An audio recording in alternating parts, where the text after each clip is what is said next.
Here. Mr. Sousa? Here. Mr. Rossi? Here. All right, if you would please stand for the pledge.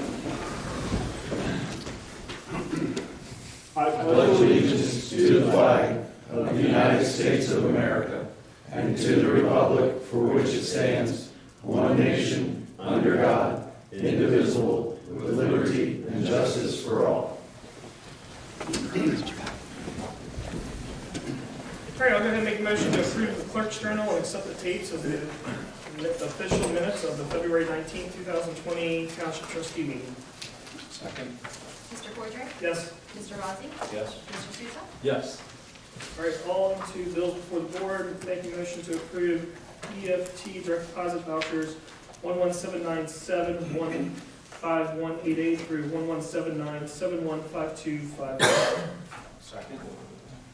Mr. Cordray? Yes. Mr. Rossi? Yes. Mr. Sousa? Yes. Make a motion to approve with payroll withholding checks number 31780063 through 31780085. Second. Mr. Cordray? Yes. Mr. Rossi? Yes. Mr. Sousa? Yes. Make a motion to approve check number 81207 through 81218. Second. Mr. Cordray? Yes. Mr. Rossi? Yes. Mr. Sousa? Yes. Motion to approve check numbers 81219 through 81274. Second. Mr. Cordray? Yes. Mr. Rossi? Yes. Mr. Sousa? Yes.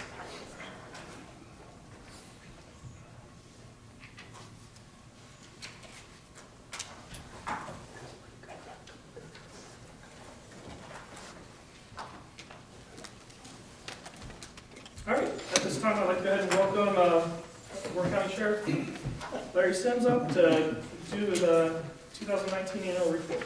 Okay, wow, I have to admit, that's a little bit better reading than I went to Wayne Township, and they had a picture of me sitting on the tractor for the Corwin tractor. Well, good evening, everyone. It's great to see everyone again, and I hope things are going well.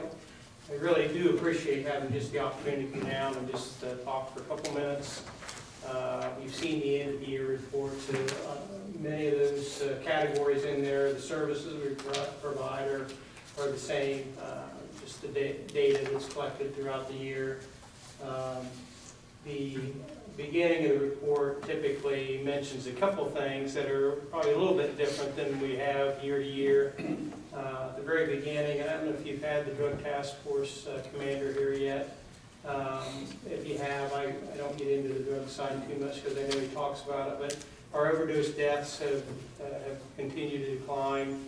And he may have mentioned there's a number of reasons for that. And some of it's just related to they've shifted from heroin to meth, and that's some of the ways they deal with it. There certainly is still continued use of our Narcan. I assume the first responders in this area are still using it, so there have been a number of people that have been brought back or saved at the brink when we respond to those calls. As you are well aware, we're well into the construction of our jail and sheriff's office, and I'll kind of close my comments up with that. But in addition to that, I put in there are two additional construction projects, if you will, early into their planning stages that are going on that impact our office as well. You know, we provide law enforcement services to Deerfield Township, and their plans have kind of heated up on moving and building their new administration offices for the township, which would include our deputy sheriff post moving as well. I don't know what that timeline is yet for that, but I know that they at least informed they expect some of that to go out to bid sometime this year. So the other thing is in South Lebanon, I don't know if any of you get over there, but they moved their administration offices into the old school building. If you haven't been in there, they've really done a phenomenal job with that building, and it certainly has improved things for them as well. And eventually our deputy sheriffs are to move into the second floor of that building. Not sure how soon that will be either, but that's the plan for that. And then, I know I've said this, and I will say it again with all due respect. You know, I get patted on the back when I get around the community, and I like to go around a lot. to just represent our office. And the pat on the back is a direct reflection of the services the men and women that work in our office do, and I'll never forget that, because that's who everybody's getting the service from. And I'll mention a couple things in this entity report that just continues to support that thought, and that's the incident that happened in November where the man got on the wrong side of the highway on 71. By accident, him and his 2 young boys were driving the wrong direction, hit a semi-truck head on.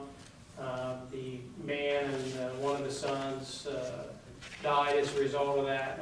2 of our deputy sheriffs got there fairly early and reacted to the signs of life of one of the boys, a 3-year-old boy. They just collected him up, one carried, one drove and got him to the hospital, and according to the medical profession was exactly why this young boy survived. He spent several weeks in the hospital, and then here recently, I just got a photo, the mom and the boy returned to our area just to, at the state patrol post, to kind of extend their appreciation again.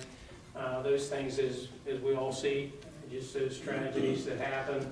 But I'm very proud of the actions that our deputy sheriffs took at that time. The other case that we had, kind of a bizarre case in our county, was the robbery that took place, robbery/murder that took place over on Oregonia Road just outside Lebanon, if you recall, in December. The 17-year-old female resident there had orchestrated this plan with 5 other teenage boys to rob another individual that she was going to lure there. They lured this other man there, and there were 5 other boys that had, masks on, etc., to rob him. As one of the guys approached him with a baseball bat, just so happened this man was armed, and he turned around and shot, killed this guy in self-defense. Got in a little bit of a gun battle with the second boy who was armed.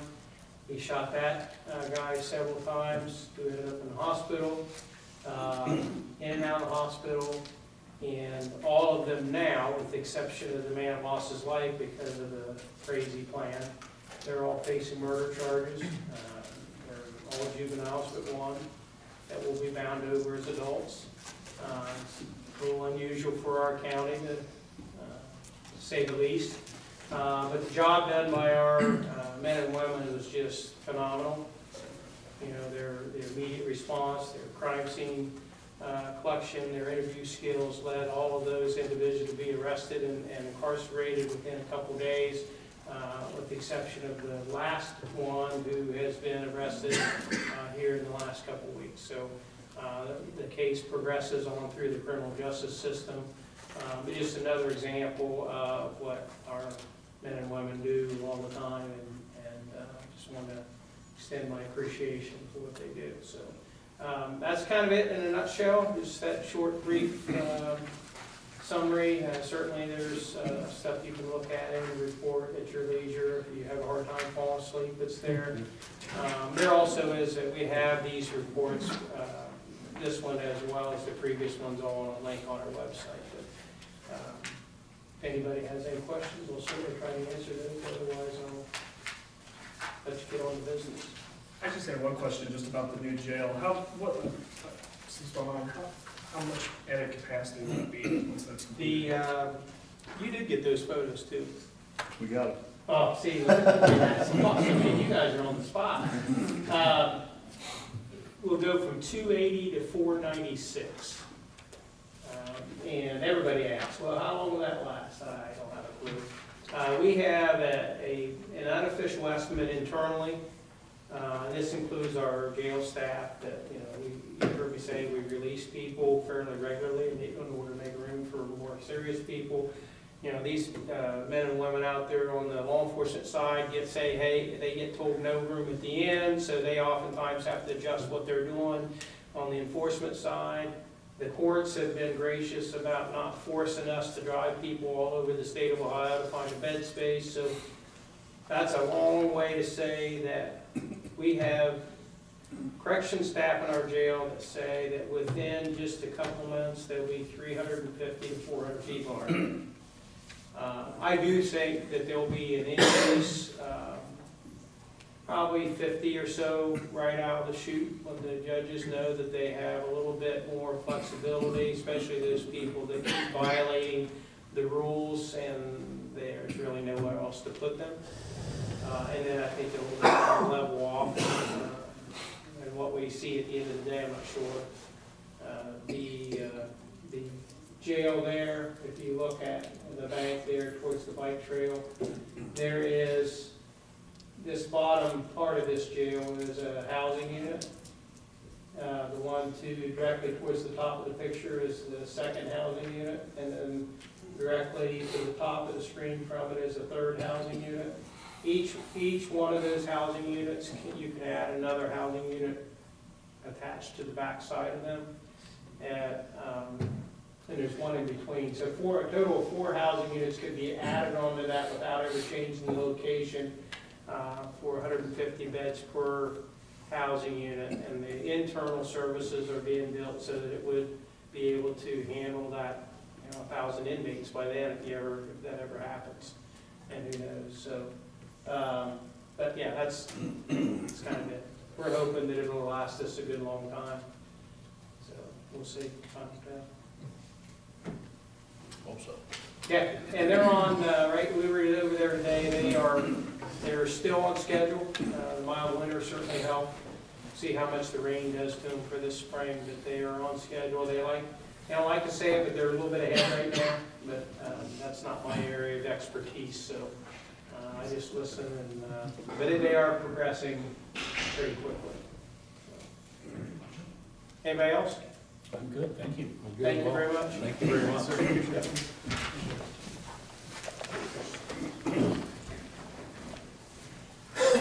Okay, with that, I would like to go ahead and open up the floor to public comments at 6:42 p.m.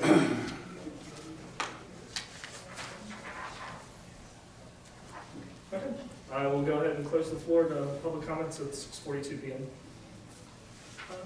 Ms. Krieger, you guys have human resource items? I do. I request a motion to approve the following cemetery deeds within the Mainville addition.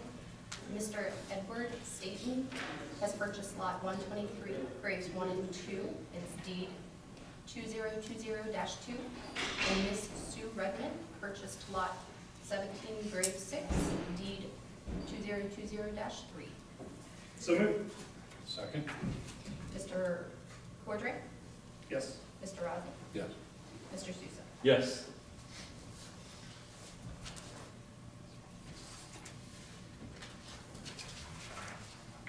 And then, gentlemen, I would like to make a motion to allow Public Works Director Penny Hickey to post 2 seasonal positions. They pay $12 an hour, and they are part-time positions.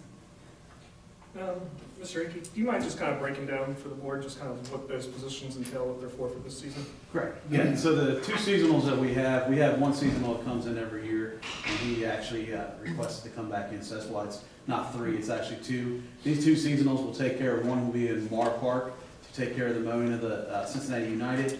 The positive part about that is at the end of the year, Cincinnati United reimburses us that money. We give them an invoice. And then the second one will actually go to Mounts Park to help with doing the renovations that we're doing for the trailways, and as we upkeep and actually increase the opening of the Mounts Park in that area as well.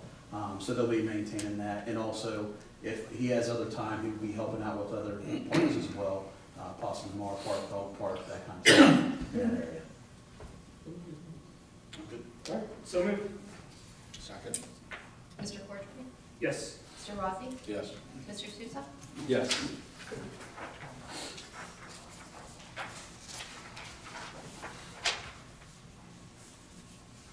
And that's all. All right, on to new business. We do have one resolution to consider this evening. That is Resolution 20-0304, a resolution authorizing a political subdivision to participate in the State of Ohio Cooperative Purchasing Program. And then if you would just, Mr. Centers, I know this is memorializing what we passed, at least approved last meeting, but if you would, I just went over the highlights again. Yep, that's exactly what we passed last time via motion, with the Spectrum contract. Took us from, after renegotiations, we were paying $3,633. Now we'll be paying $1,749 with this contract that we just renegotiated. However, to go into the state purchasing program, they want it via resolution. So we memorialized your motion into this. Gotcha. And that was a per month cost, so we're saving roughly about $1,500–1,600 a month Yes. per month. Under service, right? Yeah, we're up in service. This is where I don't know what I'm talking about here is 200. Yeah, so Take it away, Kenny. the admin will be 200 megs, which is at now, but the biggest increase is where our endpoints are for the maintenance shop, the firehouses. At this time, they're 20 megs, and they'll bump them to 100 megs on each side per leg. All right. I will make a motion to approve resolution 20-0304. Second? Mr. Cordray? Yes. Mr. Rossi? Yes. Mr. Souza? Yes. All right. So the next item on the agenda is the fiscal officer's report. Mr. Chairman, did you have anything to read? We'll have a report at the second meeting of the month. Okay. And then, Mr. Sines, you're up with the administrator's report. I don't have anything tonight. Okay. All right, next item on the agenda is trustee comments. Gentlemen, you guys have anything this evening? I wonder if we want to talk about this Nerf war thing, just to let people know what it's about. And I know Scott had an interview, or was supposed to have an interview today with Channel 19, but he must be outside. Yeah, he ended up going, doing that via phone call because I think a different municipality had a lockdown today, so the news went away to that. From what I'm aware, it's a fundraiser. There's different teams involved with these Nerf wars. There's pretty strict rules. It's all for kind of good cause. If you get the police called on you, you're out. So hopefully that doesn't happen too much. Yeah. Chief Hughes can give you a pretty I've got a senior playing and they take it quite seriously. Big deal for them for a while, long ago. I don't think my kids participated in it, at least that's what they told me. So I'm seeing pop-ups on Facebook of packages of Nerf darts in quantity. So, Yeah, luckily I have 1 or 2 more years left before I have to worry about that. that's all I got. Just a couple items I do have is just to remind everybody, we're starting to begin that season where we have a lot of activities going on in the township. I think the Easter egg hunt being the first one, we're definitely still looking for more volunteers. I believe there's sign-up sheets, if anybody would like to volunteer in the back. Yep. And just also as a reminder too, I know it was pitched a little bit earlier, Mounds Park will be opening April 1st, and the Big Lake will be open this season. So just to remind everybody of that, that's upcoming. Other than that, that's all I have. I will throw out just a late reminder, for anyone in the audience of interest, we did get notice through Alex within the last couple of days that the developer for the Carroll Group, RE, the Burger King property, we're now looking at more than likely the second April meeting, which is about a 30-day delay from the timeline we were looking towards just a couple weeks ago. Yeah, and I almost don't want to put a date out there because we have no renderings for this project. So until we get those drawings and those renderings, there's no set date. So they keep pushing it back with a recommended, maybe this date. But until we get something, there isn't a date scheduled, and when it is, we'll give a minimum of a 10-day public notice.